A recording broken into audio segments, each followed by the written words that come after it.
ഭാഗത്ത് നിന്ന് ആശാപ്രവർത്തകർക്ക് കിട്ടുന്നു എന്നുള്ളതാണ്.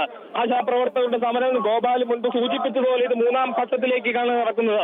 ഓരോ ഘട്ടത്തിലും ഉണ്ടായിരുന്നത് പോലെ മൂന്നാം ഘട്ടത്തിൽ നിരാഹാര സമരം കിടക്കുമ്പോൾ 3 ആശാപ്രവർത്തകരുടെ നേതൃത്വം തന്നെ നിരാഹാരത്തിൽ ഏർപ്പെടുന്ന ഘട്ടത്തിൽ സമരത്തിന് കൂടുതൽ തീവ്രത ഏർപ്പെടുത്തുക, സർക്കാരിനെ കൂടുതൽ പ്രതിസന്ധിയിലാക്കുക എന്ന രാഷ്ട്രീയ ലക്ഷ്യം കൂടി ഇപ്പോൾ പ്രതിപക്ഷ നേതാവിന്റെ നേതൃത്വത്തിൽ നടത്തുന്ന ഈ ജാഥയ്ക്ക്, ഈ പിന്തുണ അർപ്പിച്ചുകൊണ്ടുള്ള ഈ ജാഥയ്ക്ക് ഉണ്ട് എന്ന് കൂടി നമ്മൾ വിലയിരുത്തണം. പ്രത്യേകിച്ച് തിരഞ്ഞെടുപ്പുകൾ കൂടി അടുത്തു വരുന്ന ഒരു ഘട്ടത്തിൽ ജനകീയമായ ഇത്തരം പ്രതിഷേധങ്ങൾക്ക് പൂർണ്ണ പിന്തുണ നൽകുക എന്ന തീരുമാനം രാഷ്ട്രീയമായി തന്നെ പ്രതിപക്ഷം കൈക്കൊണ്ടിട്ടുണ്ട്. അതിന്റെ ഭാഗമായിട്ടാണ് ഇപ്പോൾ UDF MLA-മാരുടെ നേതൃത്വത്തിൽ സമരവുമായി മുന്നോട്ട് പോകുന്നത്. UDF-ന്റെ വിവിധ കക്ഷികളുടെ നേതാക്കൾ തന്നെ സമരത്തിന്റെ മുൻനിരയിലുണ്ട്. പ്രതിപക്ഷ നേതാവുണ്ട്,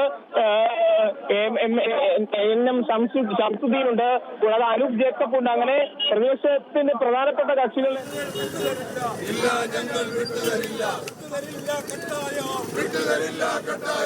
അവകാശത്തിനായി സമരം ചെയ്യും, അവകാശത്തിനായി സമരം ചെയ്യും, അവകാശത്തിനായി സമരം ചെയ്യും, അവകാശത്തിനായി സമരം ചെയ്യും. അഭിവാദ്യങ്ങൾ,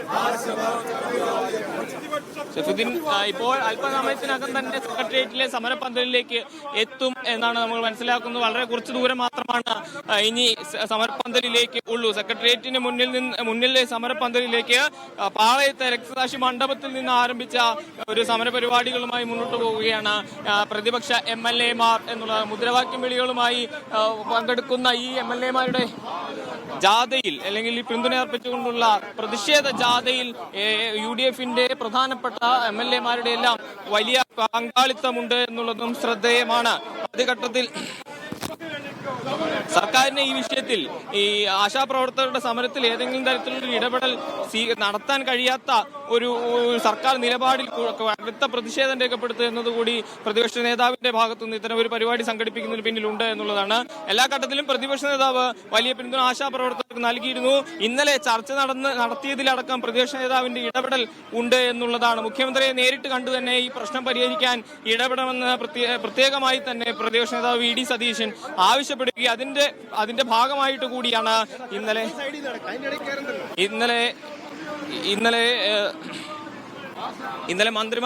മന്ത്രിതല ചർച്ചയടക്കം നടന്നത് എന്നുള്ളതാണ്. ഏതായാലും അല്പസമയത്തിനകം സമരപന്തലിലേക്ക് എത്തും. സമരക്കാർക്ക് അത് വലിയ പിന്തുണയാകും, വലിയ ഊർജ്ജമാകും എന്നുള്ളതിന് സംശയം ഒന്നുമില്ല. ഈ MLA-മാരുടെ ജാഥ അതിന്റെ രാഷ്ട്രീയ ഉള്ളടക്കം കൊണ്ട് തന്നെ വലിയ പ്രസക്തിയുള്ളതാണ്.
തീർച്ചയായിട്ടും തുടരുകയാണ്.